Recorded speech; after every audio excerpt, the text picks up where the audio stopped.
Okay, so homework assignment 2.3. Last time we got to gate B in the digital design class. So let's go on to number C.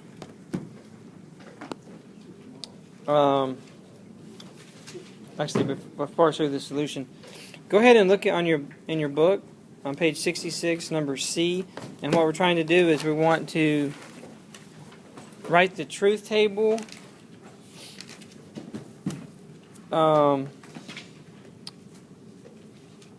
want to convert the gate to its De Morgan equivalent form. And it says rewrite the truth table. Really, the main thing I want to see is a truth table. Both of these truth tables are really going to be the same. The asterisks, I'm not really concerned about those asterisks. So really all we need is a truth table, and we want to convert to De Morgan's theorem, to the De Morgan's theorem equivalent gate. So on number C, what we have is we have a 3-input NOR gate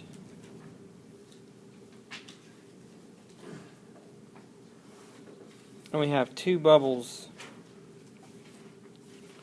here.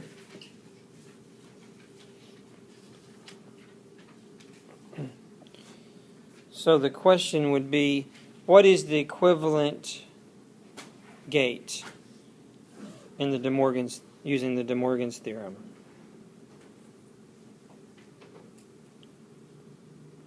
It would be a NAND gate with an AND gate with a bubble in the center.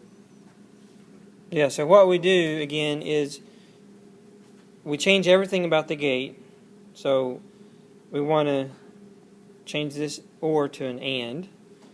We want to remove the bubble on the first terminal, add a bubble on the second terminal, and then remove the bubble on the third input terminal.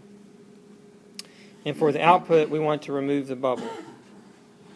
So that is the De Morgan's equivalent gate for that. Now, what would be the truth table? Okay. Well, let's do a truth table. Well, I'm going to need more room than that.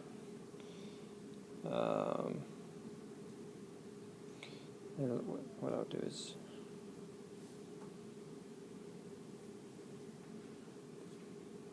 Well, I'll just show you here. So what would the truth table look like?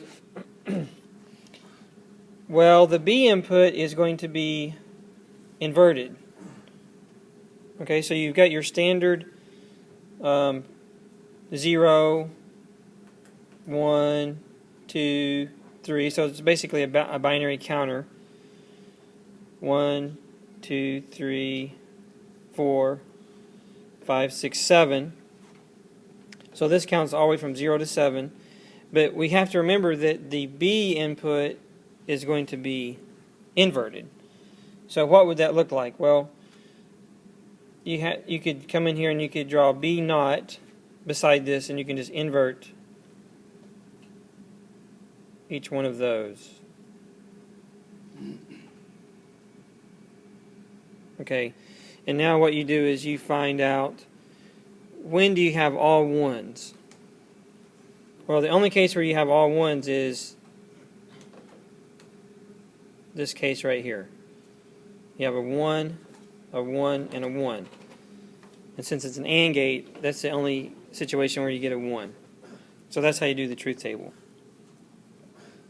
Now, there's different ways to do this. It depends on how you think about things. I always think about things in very simplistic forms. I always think of what is the most simplest, what's the simplest form of a truth table for an AND gate? The simplest form is when the inputs are all 1, you get a 1 on the output. That's it. So I always tend to, that's why I invert the B input. Now, if you can do all that in your head without having to draw the inverted B, then that's great. And some people maybe can do that, but I'm very simplistic minded. I know the function for an OR gate, for an AND gate, and I know that I can derive an exclusive OR gate from an OR gate by just excluding the case There's all ones, and that's all I remember. I don't remember a bunch of truth tables. I remember 2 truth tables. That's all I remember. I remember one thing about De Morgan's theorem. That is, you change everything about the gate, and you get the gate. So really, there's how many things you have to remember? Really, 3 things: AND gate truth table, OR gate truth table, and De Morgan's theorem is you change everything about the gate. Everything else I derive when I have a problem. I derive that from the basic form.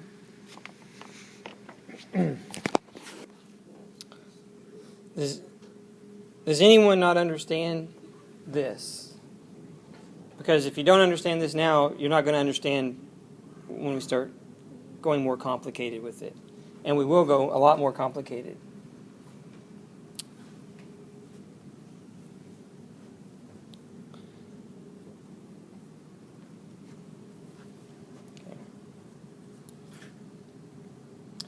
But even when we go complicated, you can always simplify the problem back to its basic definition of what an AND and OR gate is.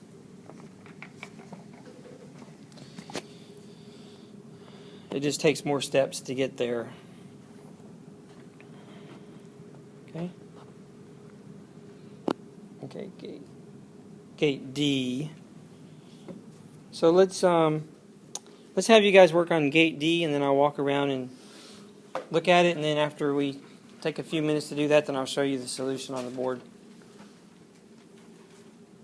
And for gate D, I'll draw it really quick on the board.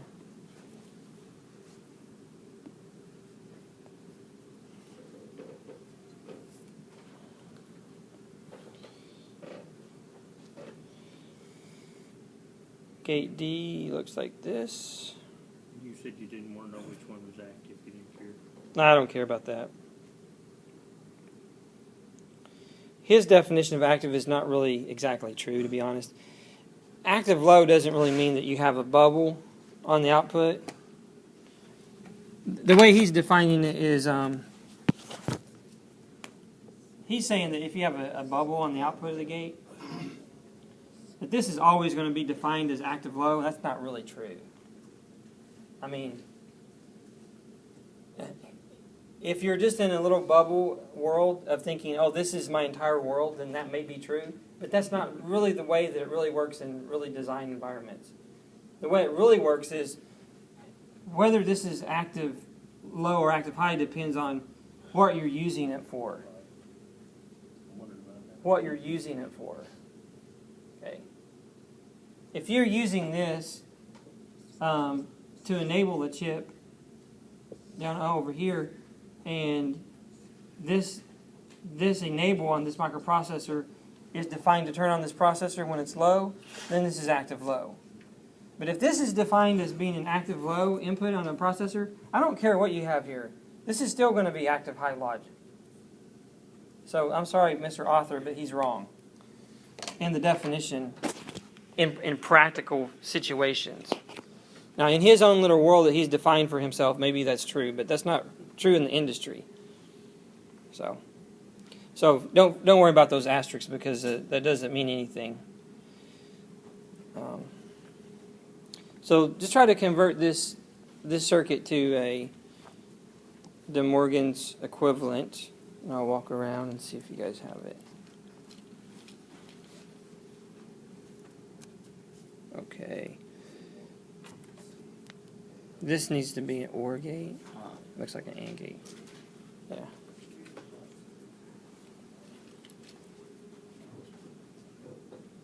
Yeah, Okay. and then get into an OR gate with both. Yeah. Yeah.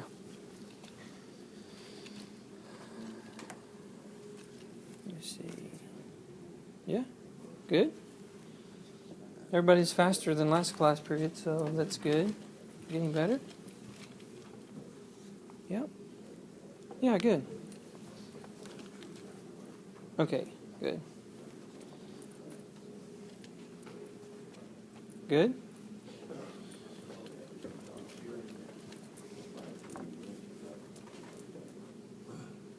Okay, that's good. So you just invert the B, right, on this one? Mm-hmm. Yeah, invert For the truth table? Yeah. Is this the truth table? Yeah. Yeah, so what you would do is what I would do is beside it, I would draw an inverted B. I would like leave room here. 1 0 1 0. Yeah. I would say over here, I would do an inverted B, and I go 1 0 1 0, and then I would just do the OR. I'm very simplistic. Like I don't like ever doing things in my head, because if I do things in my head, I always make a mistake. So yeah. Inverted. Okay, good. Okay, so let's the Morgan's equivalent for this gate would be, I think everyone got it right, but I'll just draw it for the purpose of the video. By the way, this class, does everyone know that the videos of the lectures are online on Moodle? Was it this class we talked about that, or was it DC? This one. Okay, so I showed you guys just yesterday. Oh no, it was DC. Or is it DC? It was the notes. Okay, I'll show everyone here in a minute. Yeah. The reason I'm taping these is I'm putting these online on Moodle. So here's the De Morgan's equivalent. The bubble on the A input, you remove the bubble. On the B input of the original gate, you would now bubble that input. You change the AND to an OR, and then you remove the bubble on the output. Now, what about the gate? Well, this De Morgan, since it's equivalent, we're just going to use that one because it only has one bubble, so it's easier to do. So we know that the base function is an OR gate. So let's just draw the function for an OR gate, because I don't really like to do anything in my head, because usually if I do, then I mess it up. So I'm going to do A and B, and I go 0 0 0 1 1 0 1 1. Now I know that an OR gate, what that truth table would be, but I know that my B input is going to be inverted. So let's invert the B function. Okay, so that's B inverted, right? Now what I do is I look at A and B naught when I do my OR function over here. So 0 or 1, that's a 1. 0 or 0, that's 0. 1 or 1, 1. 1 or 0, 1. So that's how I do it. I kind of just scratch that out. Say, don't look at that. Okay. And I don't do it in my head because, it's not worth it. Just take the extra time to write it down, to write this down, because it'll eliminate those silly mistakes that you make on the test, Like, That's why I usually don't take shortcuts in math when I do math problems. I write things down, make sure that I don't skip any steps or anything like that.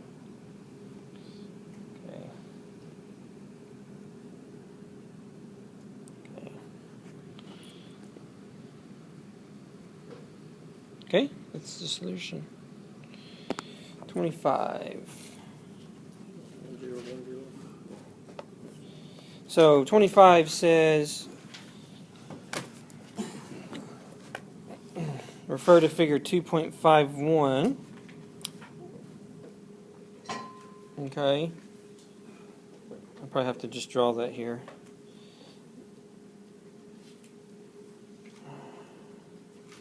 So we have an OR gate. So on number A, this is the symbol that we have. I don't know if you guys can see that very good or not. That's probably better.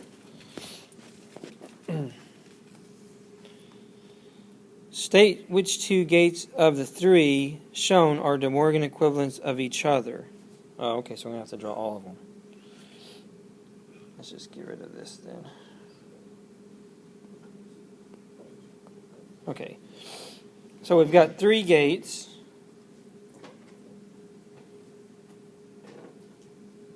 This is going to be A, and then we're going to have B,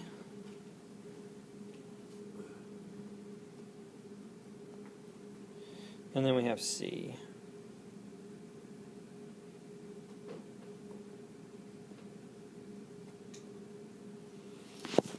So which ones are equivalent? It's A and C. A and C, yeah.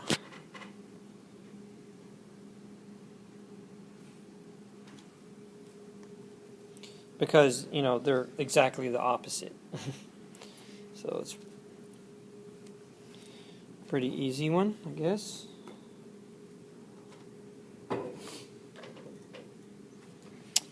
.26 says sketch the circuit of a single pole, single throw switch used as a logic switch. Briefly explain how it works. Did we do that one? Okay. See figure 2.25. I don't see figure 2.25. 2.25. There's different ways to do it, so let's, I guess, look at 2.25. It's probably in the reading assignment. On Okay. page 46. Yeah, page 46. So 2.25 in the main text for the single post, single throw. I'll draw it over here for you.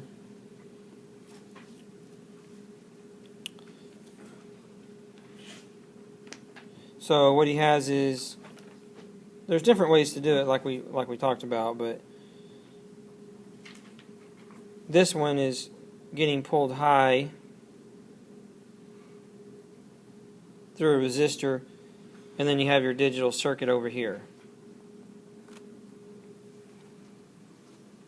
Okay, so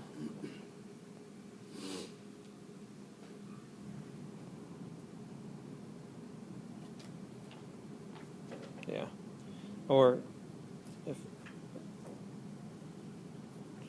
draw it a little bit better.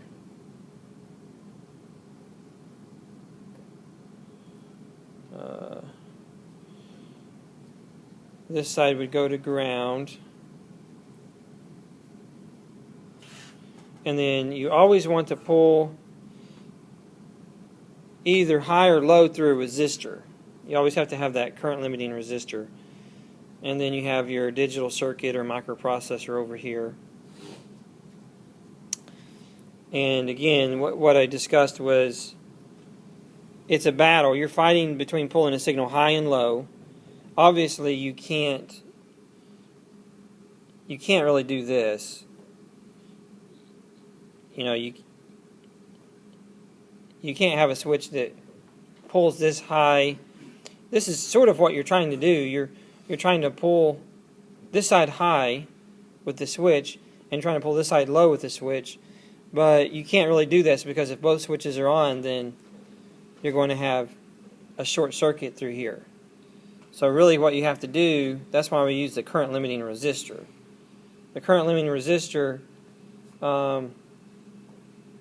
pulls this signal high, pulls this signal to 5 volts when the switch is open. And then of course when the switch closes in this position, then it pulls this 5 volts down to 0 volts. So that's how it works.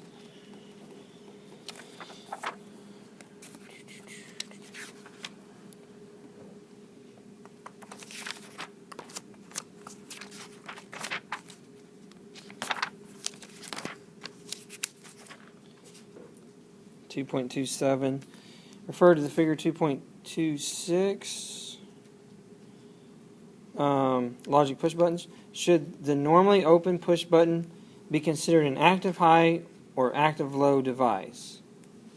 It's the same circuit except it's got a push button. 2.2. So it's the same circuit. Yeah, it's the same circuit except a push button.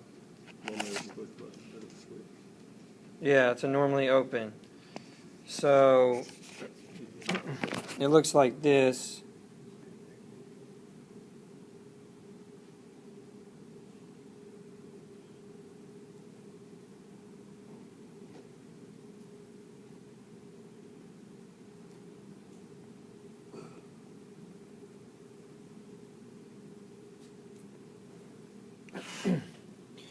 So should this be considered active high or active low?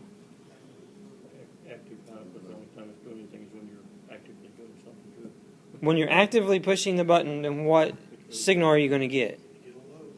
You get a low. So yeah, Which normally so it should be active low. And that's the correct definition of low, because in this case you're assuming when you take action, then it's going to go low. In this case, probably it would be like a reset for a microprocessor or something like that. When you push the button, it resets the microprocessor, or resets your phone, or turns your phone off, or whatever. And that's really defined, though, like I said before, that's defined by this chip. It's not really defined by this circuit. I mean, this circuit makes the signal the way you want it, but the reason you're having to do that is because the digital input here tells you that it's either active, high, or low. It's saying when this signal's low, this is what we're going to do, and when it's high, then this is what we're going to do. So the data sheet for this part defines what type of circuit over here you have to make, not the other way around. I think that's the author's a little confusing thing that he's trying to show, is that it depends on the end device, not, this doesn't really depend on this. Okay. .30, briefly state the relationship between the brightness of an LED and the current flowing through it. Why is a series resistor required? Yeah. The resistor for the LED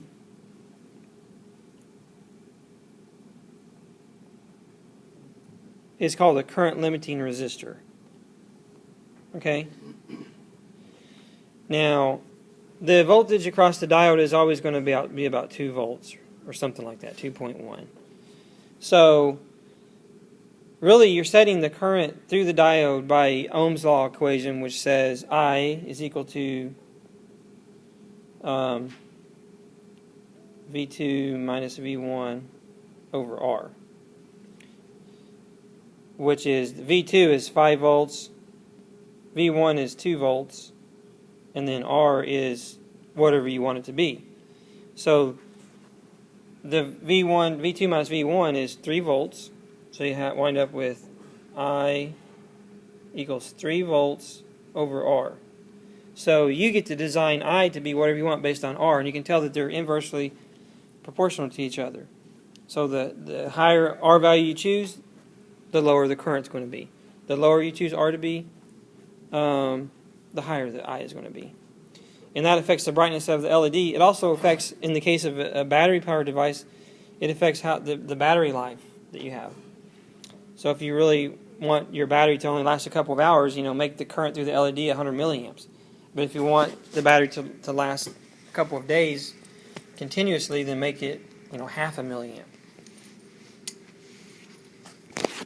So really what we do is we design it for the minimum current that we can and actually see the LED.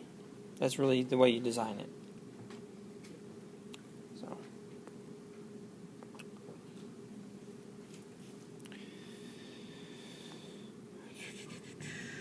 Draw a circuit showing how an OR gate output will illuminate an LED when the gate output is low.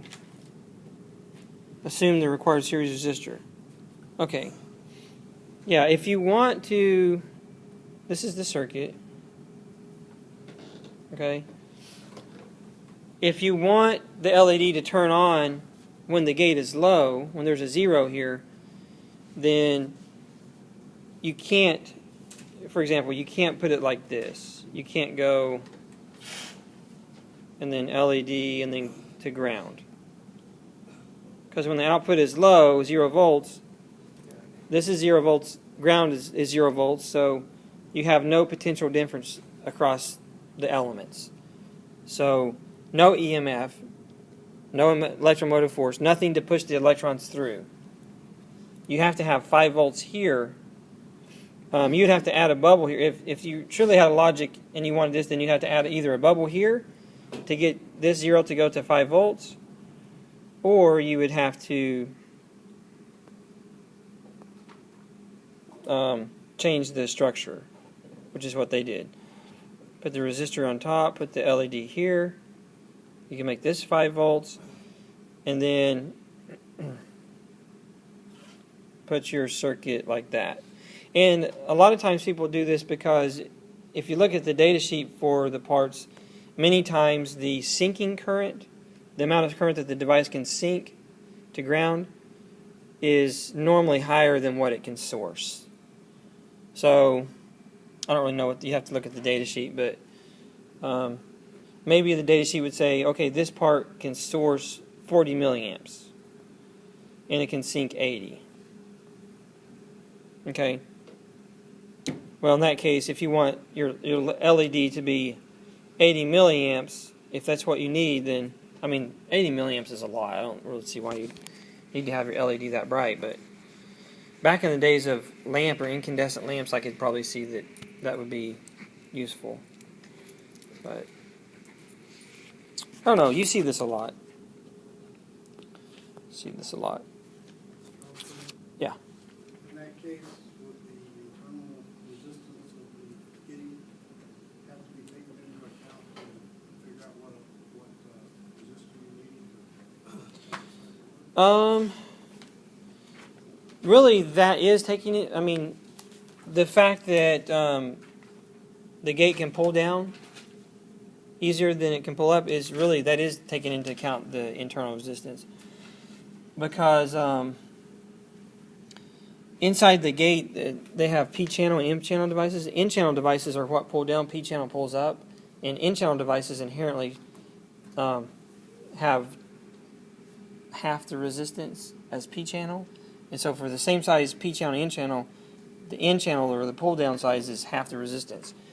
But typically they're probably going to define this as for example, for 80 milliamps, let's say that the data sheet said 80 milliamps would be the sinking current for this device. They're typically going to design that around 0.2 volts or something like that. So what that's going to mean is if you sink 80 milliamps into this part, you're going to have 0.2 volts instead of 0 volts. The more current you sink, if you were to sink maybe 120 milliamps, the voltage on that low level would go up to 0.3. So the more current you sink into that device, the higher the voltage is going to go up. So since this number is small relative to 5 volts, it's not going to affect your equation that much. What is so 0.2 over 5. You know, what is that? That's 0.04. So that's 4%. So the 4% is not that much. So it's going to affect your result by 4%. I don't know if that answers your question or not, but Like you use Ohm's law and plug in the resistor, now you want to be fairly close to yeah. So your Ohm's law equation would be your Ohm's law equation would only have to be modified by about 0.2 volts. So this you would have to modify it by, this would be 0.2 volts. This would be, if you had 2 volts across the diode, then you would have 2.2 volts on this gate, and then you'd have this 5. So your Ohm's law equation would have to, you would have a little bit less current, 0.2 volts less voltage across the resistor. But it would only affect your end result by 4%, which is pretty insignificant. Now, if the 5 volts happens to be 1.8 volts, then it starts to affect it more. Well, 1.8 wouldn't work, but if you had LV, like a 2.5 volt logic, then it would affect it a lot. Because now you're doing 2.5 volts minus 2.2, you only have 0.3 volts across your resistor. So that is going to affect, I mean, when you're talking about 0.2 down here and you've only got 0.3 across the resistor, now you're starting to say it's about 50%. It's going to, or 100% actually, it affects it. So then you have to really start taking that into account. But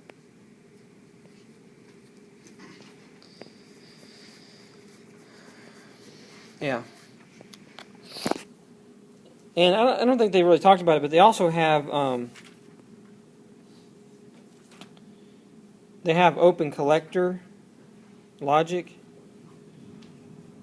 outputs. And the open collector outputs, on the output, they can only pull low, they can't pull high. So sometimes you see devices that are open collector, and they don't have the ability to pull a signal high, they only have the ability to pull a signal to ground. So they have an internal transistor to pull that to ground. I think we're going to talk about that at some point. But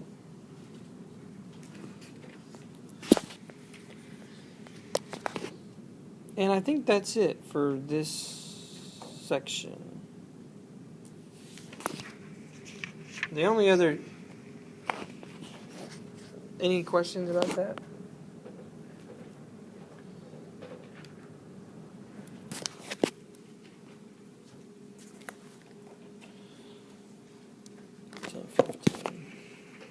Okay.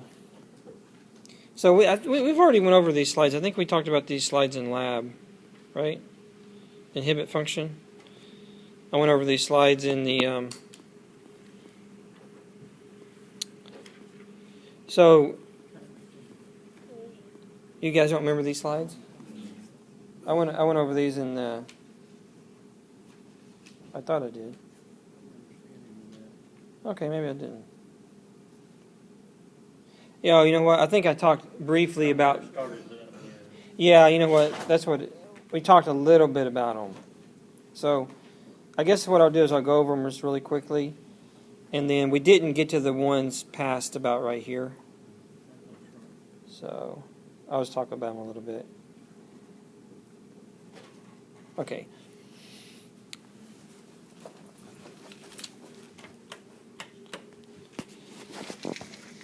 So the next section... Do what? We've already done the lab for this. Yeah. We kind of got ahead of ourselves. Yeah, we did the lab for this already, so I'm just going to finish the lecture on it. What I did was we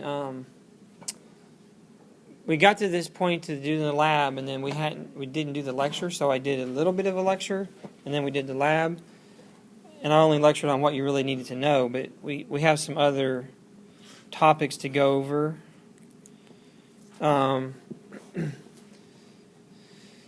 So, logic gates are used to enable other devices many times. And sometimes they're used to inhibit other devices. So you can enable or inhibit. And we did the lab where we talked about you can use an AND gate to inhibit. And the way you do that is if you set one of the inputs to a 1, then it forces the output to a 1. For example, in this case, the A input, when you bring the signal low, I'm sorry, low. I just said it backwards. It's confusing when I do that. When you bring the signal low, nothing can pass through the gate. Or in other words, a 0 is in the gate. So when the A is 0, the output is 0. And the B input is pulsing with a clock signal. But when you go ahead for an AND gate, for when you bring that signal A to a 1, then the pulsing B input will allow that signal to pass. And the reason that that's the case is because an AND gate only gives a 1 when both inputs are a 1. So you have to have one of the inputs a 1 in order to get a 1 on the output. Whereas if you look at a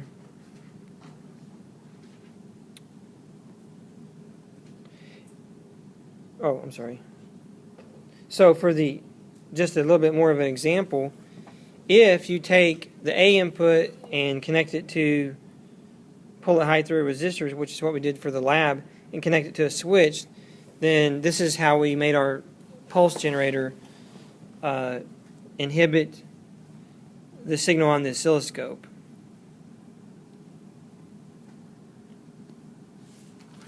Okay. Now, you can also use an OR gate. In the case of an OR gate, it's opposite. You need to have a 1 to inhibit. Because when you get a 1 on the input, then you always get a 1 on the output. So the B clock will not really pass through that in that case. And you can see that right here. When you have a 1, you always get a 1 on the output. So if you remember the AND gate case, it's the opposite of that. In the AND gate, we had to have a 1 to pass the signal, whereas in the OR gate, we have to have a 1 to inhibit the signal. But you can use either an AND or an OR gate to perform a similar type function.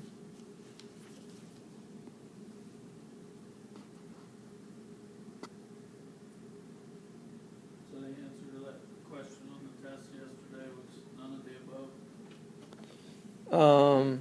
What was the question? I can't remember. Question inhibit 3. How to inhibit How to inhibit, I think it was an AND gate. with an AND gate? Yeah, AND gate? yeah, I think so. Yeah, well, it would just be to inhibit it, you have to have a 0 on the input of the AND gate. Yeah.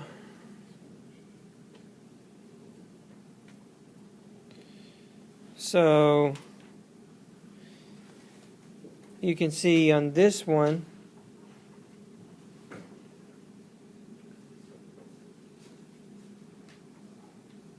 okay.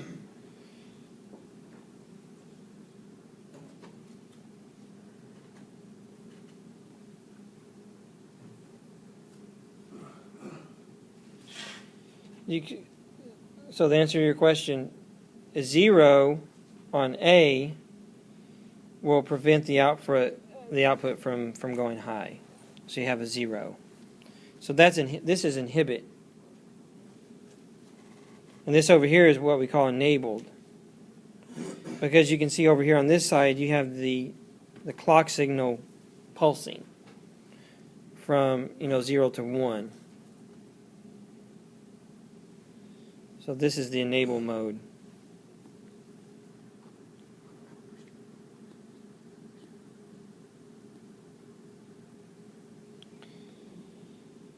And this slide is actually wrong. This is supposed to be a NAND gate.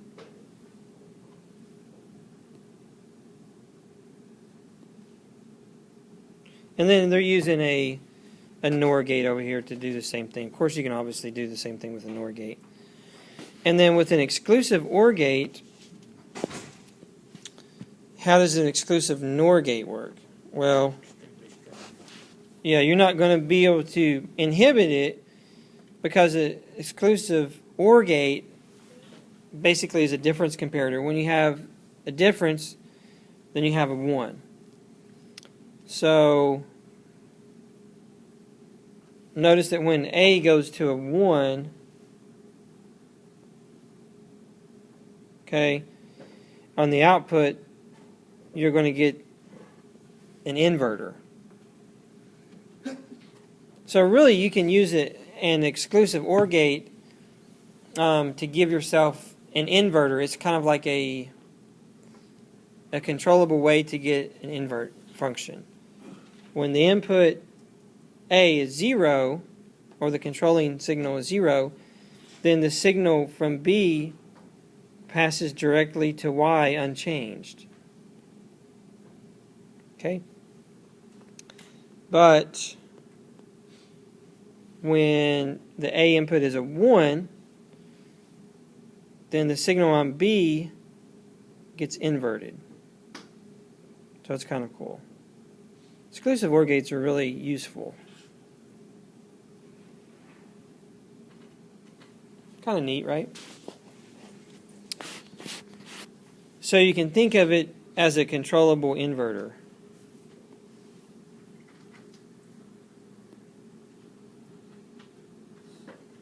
Logic Gate Inhibit.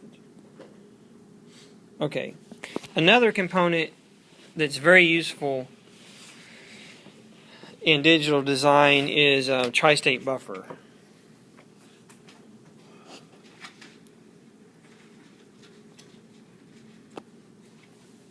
This is the symbol for a tri-state buffer. This is used a lot for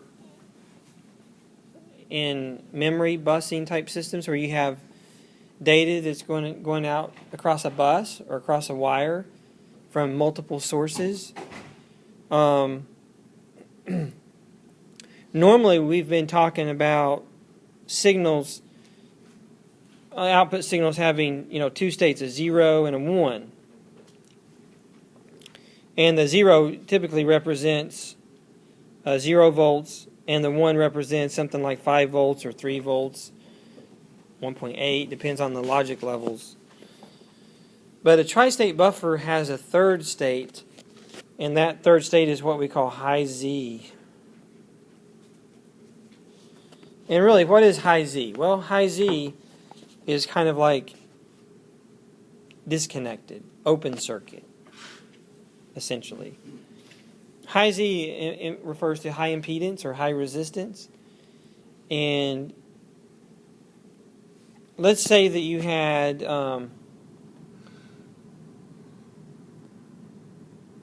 it's kind of like this slide here. High Z mode is like having a switch that can open. Okay, a switch that's open. For example, on this tri-state buffer, when you have a 0 on this third input, it's called output enable, and it's active low. So when there's a 0 on the output enable bar, or output enable not, then your buffer is considered on, and this switch here is closed. And whatever you put on the input, if you put a 0, then you get a 0 on the output. If you put a 1 on the input, you get a 1 on the output. Now, when the output enable is 1, or in other words, not active, because see, you have this bubble, so that's active low, but you have a 1, so you're not activating the buffer. The buffer is in its non-active state, which means that inside the buffer, really this is kind of deceiving because really this switch is on the inside of that buffer. So if I were to draw this buffer, really it looks like this. Okay, the tri-state buffer looks like this. The switch is inside of the buffer. Okay? This is really confusing for a lot of students. And It's normally open. what's that? It is actually normally open. Well, there's really no normal position for it because the position of the switch depends on, The input of the yeah. And really, if you're going to draw this, this would be a switch that's closed. And you have this output enable bar. And when you have a 0 here on the output enable, then this switch is closed. And when you have a 1, this switch is open. So it's nothing more than a PNP transistor or an NPN It's a transmission gate. transistor? Transmission gate. Or transmission. It's an NPN and a PNP in parallel. Yeah. If you really want to know what this is, if you know anything about transistors, the switch is actually an N channel and a P channel resistor in parallel. It's called transmission gate. But most of the people in this class aren't going to really know what that is. But when you get into transistor electronics, talk about, well, I mean, the DC circuit guys will probably know what a MOSFET is. But these are MOSFETs. MOSFET is basically an electronic switch. But really, you don't really have to understand that to understand. Just think about just think about it as being a switch inside of there, an electronic switch. And yeah, this confuses a lot of people, but it's very important to understand. With a 0 on the output enable, it passes. With a 1, it won't pass. Yeah. Yep. Yeah. So when this is a 0, it passes whatever's on the input to the output. And yeah. And when it's a 1, it blocks. I mean, it's basically whatever you put on the, in this case, if it's high Z, you know, you can have a 1 here, you can have a 0, doesn't really matter. The output here is, this gate is not going to be forcing that to anything. In other words, whether or not this is 0 or 1 is not going to depend on this gate at all. It's going to depend on some external circuit that's doing something else. So, for example, I mean, if this buffer is in the high Z state, its output is not going to depend on its input. Basically, a normally closed solid state relay. Yeah, so if I have a pull-up resistor here, and I have a 1 on this so that the switch is open, this output is going to go to 5 volts. Okay? However, if I put a pull-down resistor here, then the output's going to go to 0 volts. And if I come in over here and put a pull-up, pull-down resistor, a perfect voltage divider, then it's going to be 2.5. But as soon as I enable this switch, it's going to drive this to whatever voltage I put on the input. So if I put 0 here, it's going to go to 0. If I put 1 here, it's going to go to 1. Only when this switch is closed is it going to drive a signal through it. And it closes on a 0. Yeah. Now, I mean, it's perfectly legitimate to have a tri-state buffer that has an active high output enable. But typically that's not the case. But it is perfectly possible to do that. This particular buffer, and most of them, are designed to be so that the enable is active low logic. But it is possible to have one that is active high. What happens, In that case, the function would be exactly the opposite. what happens when you have an output of high Z? Does that output just float, or is it one with... It floats. It just floats? Yep.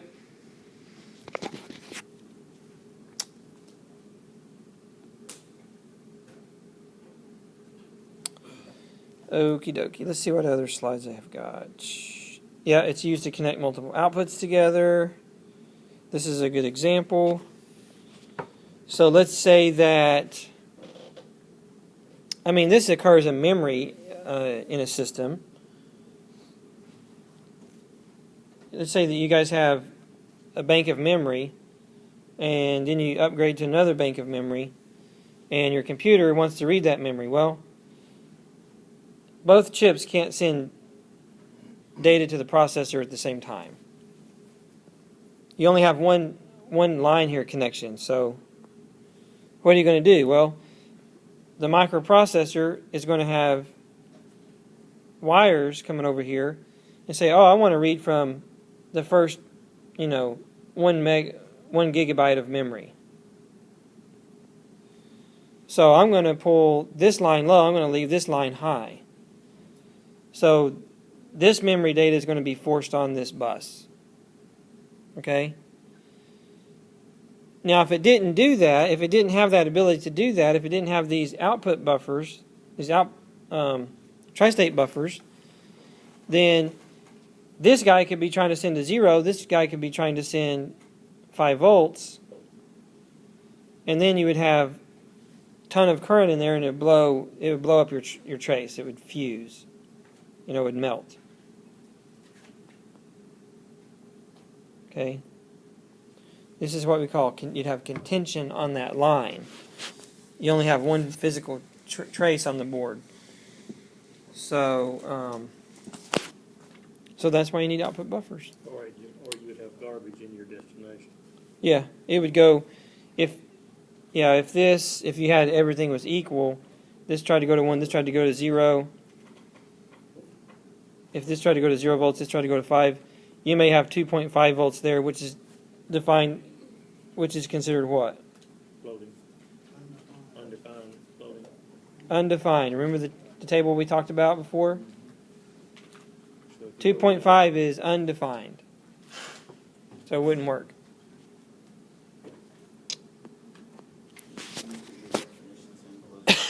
What's that? Can you make your definitions closer? Can you, No, it's defined by the data sheet. it'll always be that way? The silicon manufacturers, they come up with standards. Everyone has to have standards in order for things to work. I just didn't know if you could order it that way or something. There's lots of different parts, a lot of different standards. LV, TTL, TTL. There's 1.8 volt logic, 2.5. But for any given system, do what? That's where incompatibility comes in. Yeah, that's when where you start to lose compatibility and you can't make anything. That's where you get into this Apple. If you're Apple, you can do whatever you want, really, if there was no economics involved. But if you're Microsoft or if you're Intel PC-based system, Intel comes out with a chip, they make a reference board, and everyone copies that board, and they use components from all over the world. Probably 100 different manufacturers, different chips. So they all have to work. Whoever's designing the board is going to use whatever's cheapest. And of course, they have to think about reliability and having second source and all that, but it's a competitive marketplace that they have.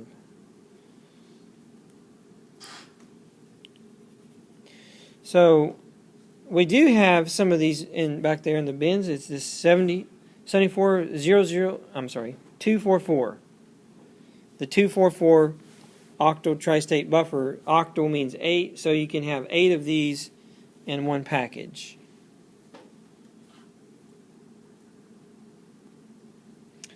And this is what it looks like. Typically, these are used as a bus. So you may have, 8-bit bus or 4-bit bus. For example, maybe an LED, a display driver or something. You may want to send data to your display. Instead of 1 bit at a time, you may want to send 4 bits at a time, or 8 bits. So many times they'll have a common output enable connection, so that you have one line here, and you can control 4 of these guys. And in this case, you could control another 4. If you wanted to use this as an 8-bit, you could just externally connect that together, and you could have one output enable, active low output enable. Or if you had 4-bit data, you could, if you had a disc, maybe an LCD or something over here, you could connect. You could connect like that, and then you could connect these here. Oh, needs to go up here.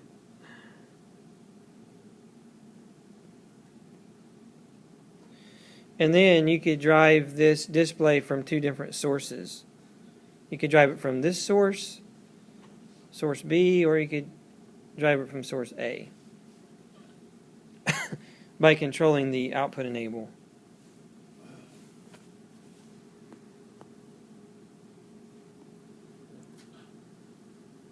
So a lot of different applications for that.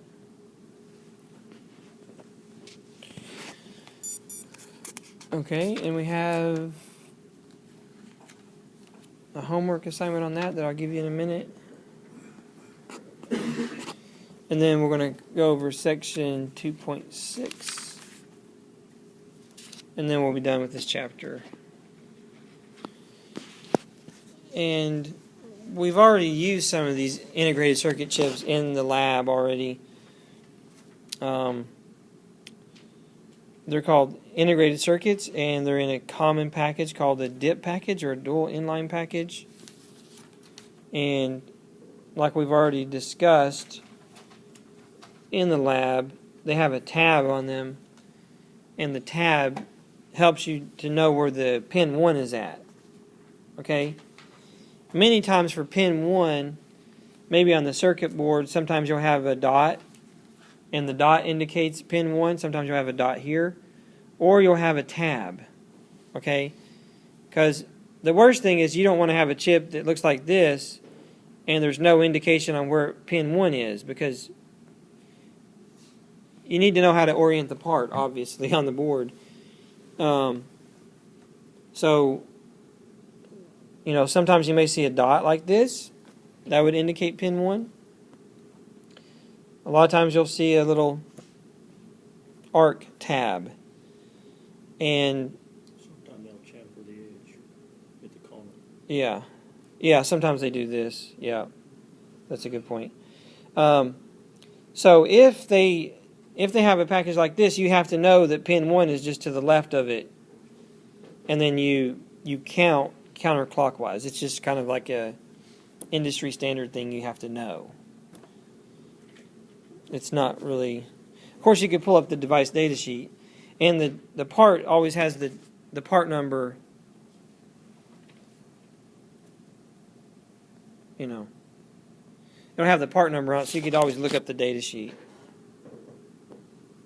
And yes, there are sometimes you'll see a part that looks like this, or actually sometimes it'll be a square package maybe, and it'll actually have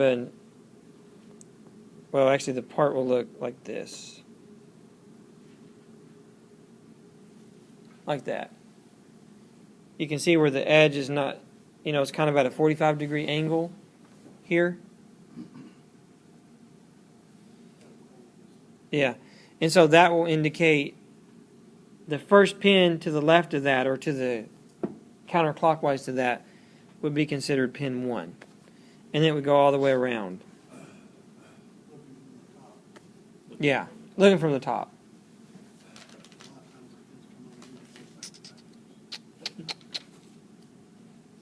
Like maybe a J lead component or something like that.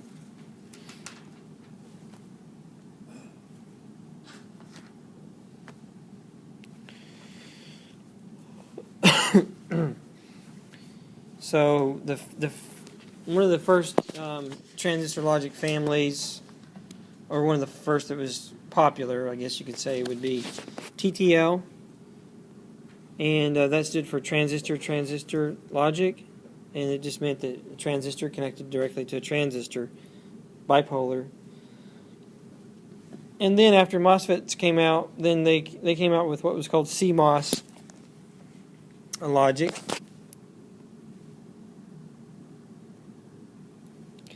And back in the early days, and you still see these parts, but they started coming out with different types or families of logic.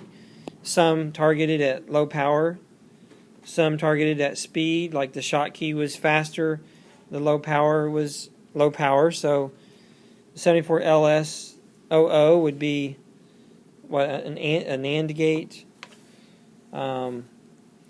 It's low power and Schottky. Then you have the advanced Schottky. You have fast TTL, was indicated by the F in the part number. So basically, they put the logic family information in between the 7-4 and the 0-0. And of course, the 7-4, the 0-0, whatever number this was, if it was 08 or whatever, it could be an AND gate, or they would change that number. 244 would be the the buffers that we just talked about, tri-state buffers. And then the HC family was CMOS, high speed. Then you had the low voltage. Then you have advanced by CMOS family.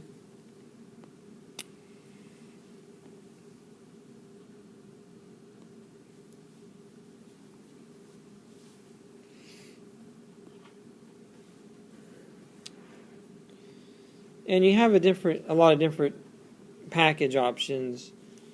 But back here, we're mainly going to be using the DIP, or the dual inline package, because that's the parts that have the 100 mil pitch that fit into the solderless breadboards. But inside your phone, you'll see a lot of BGA packages. A BGA package has all these little balls all over the part. It looks kind of like, yeah, well, if I zoom in a little bit, they have these little solder balls on the back of the part. And you have to put the part through a reflow oven. And it's really difficult to rework these parts because you can't actually see the lead. The lead is hidden by the package of the part. How do you get it off? Huh? How do you get it off? You actually have to have a convection heat, or put it in an oven, like that convection heater back there. That blows hot air on the top of it. It doesn't damage the bar? Yeah, it can, but you have a certain reflow cycle that you can do. You ramp up the heat, and you put thermocouples on it to make sure it doesn't get too hot. You just control it. It's in a controlled environment.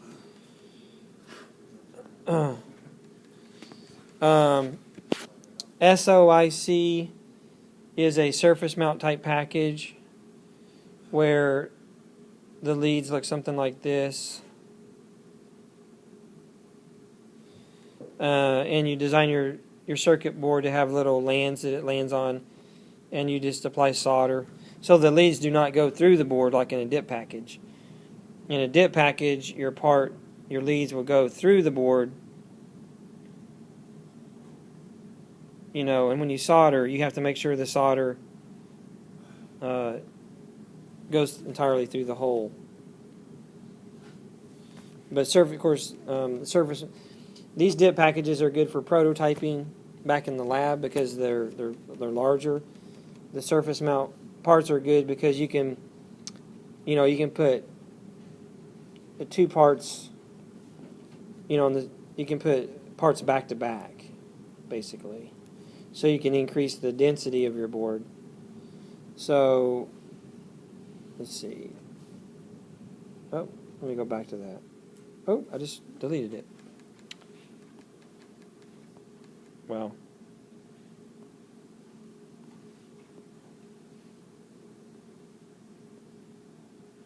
Yeah. So the surface mount parts, SOIC, it looks something like that. And you can put a part on the other side of the board too.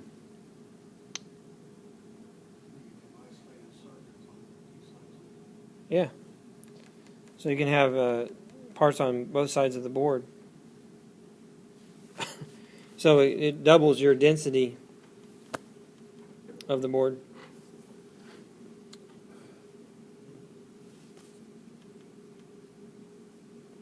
So we have hundreds of different packages, hundreds.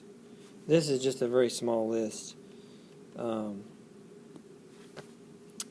video, that 45-minute video that you have posted on Moodle. Mm-hmm. Shows a lot of. Yeah. Okay. Now let me do that actually really quick. So those are some of the packages. Plastic lead chip carrier. This has you can see that the pin 1 designator is the 45-degree angle there. So pin 1 would be right there. That's not what it says on there. Because the dot shows the pin and the egg shows the orientation. Oh, the dot's right here. Oh, yeah.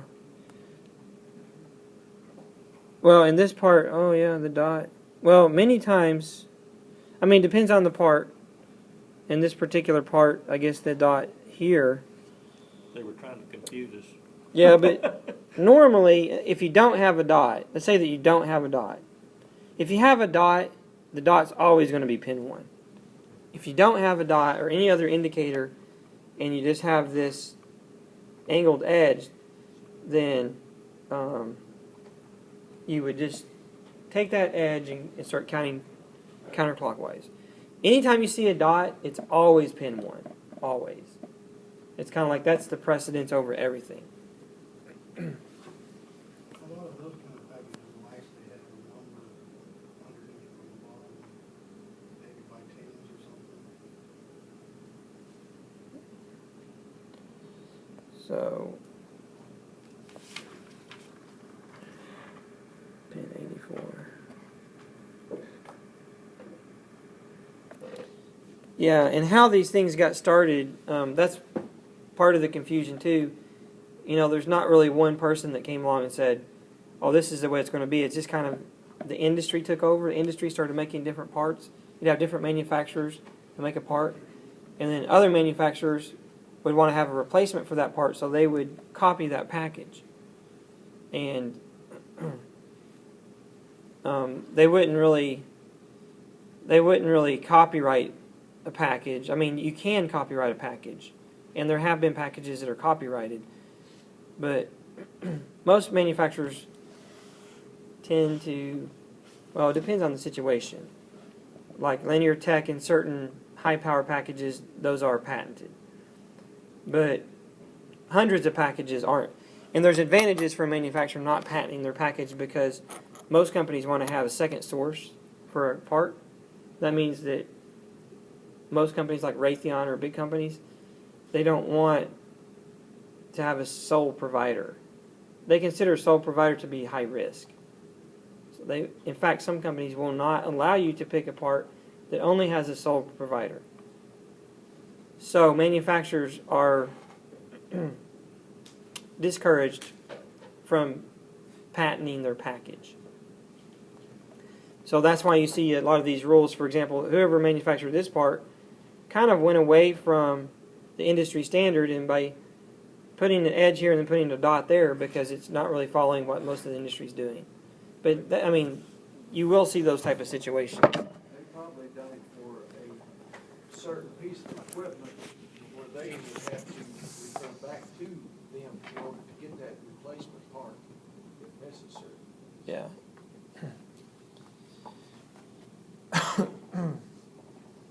But we worked on a specialized package for over 2 years at TI and patented it because other people had similar packages. Of course, that makes it difficult on people in the industry because then they're stuck with your part. And many times they make you actually sell your design or give another company your design so that you have to give your mask files to a different company just so you can have second source.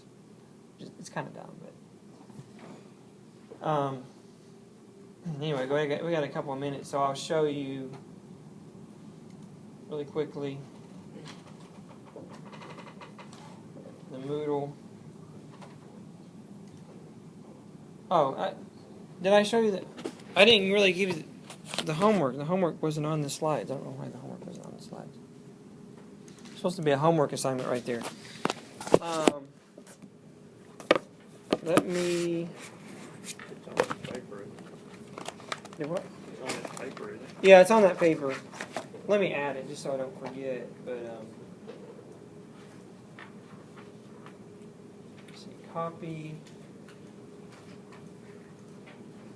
paste, homework.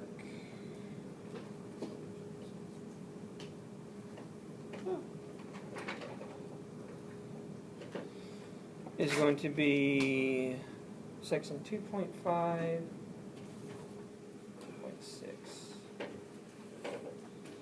And it's going to be 2.32, 233, 237 with an asterisk, 240, 242, 244.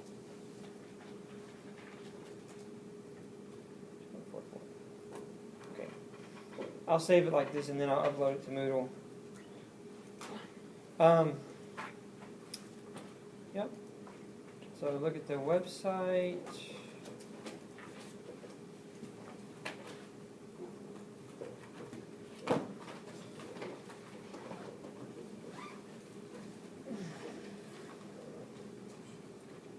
So if you go to the website, you have all the standard, you have the syllabus, you have the assignments by topic. These are all the assignments in the class by topic. So whenever we cover a topic, that means the homework is due. It's assumed that the homework's going to be due the next class period. So whether or not I give it to you or not, whether or not we have class, whether or not we have a snow day, doesn't really matter. Tomorrow. Yeah. That's due. Yeah, the next class period, the next lecture period, yeah. Next lecture. Next lecture. Tomorrow's lecture is tomorrow. But since we only have one day tomorrow, Sometimes you've added- won't you guys just do the first section and then you can do the next?